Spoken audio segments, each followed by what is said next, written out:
Hello అందరికీ welcome back to my channel. మళ్ళీ ఇంకోసారి అయితే స్వీట్ ఐటెంతో అయితే వచ్చేసానండి. అటుకులు అయితే ఉన్నాయి, ఏం చేద్దామా అని ఆలోచిస్తే ఇలా చక్కగా అటుకుల లడ్డు అయితే చేసుకుందాం అనిపించింది. చాలా టేస్ట్ అలాగే హెల్దీ కూడాను. చాలా టేస్ట్ అయితే అద్దిరిపోయిందండి. మీరు కూడా తప్పకుండా ట్రై చేయండి. చాలా సింపుల్ ప్రాసెస్ కూడా. ఒక కప్పు అటుకులను అయితే డ్రై రోస్ట్ చేసుకొని ప్లేట్లోకి తీసుకొని చల్లారబెట్టుకున్నాను. అదే ప్యాన్లో ఒక హాఫ్ కప్ వరకు అయితే పల్లీలను వేయించుకొని అయితే పక్కన పెట్టుకున్నానండి. చల్లారిన తర్వాత పొట్టు తీసుకొని దాని తర్వాత ఒకటి విడివిడిగా రెండు కూడా పౌడర్ చేసుకొని ప్లేట్లోకి అయితే తీసుకున్నాను.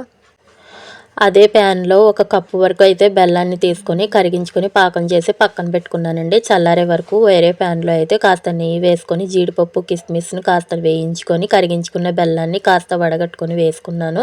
అలాగే వేయించిన పౌడర్ ఉంది కదండి, మనం పౌడర్ చేసుకున్నాం కదా, ఆ మిక్సర్ని కూడా వేసుకొని మొత్తం అంతా ఒక్కసారిగా కలుపుకున్న తర్వాత చల్లార పెట్టుకుని ఉండలు కట్టుకుంటే మన అటుకుల రెడ్ లడ్డు అయితే రెడీ అయిపోయినట్టే.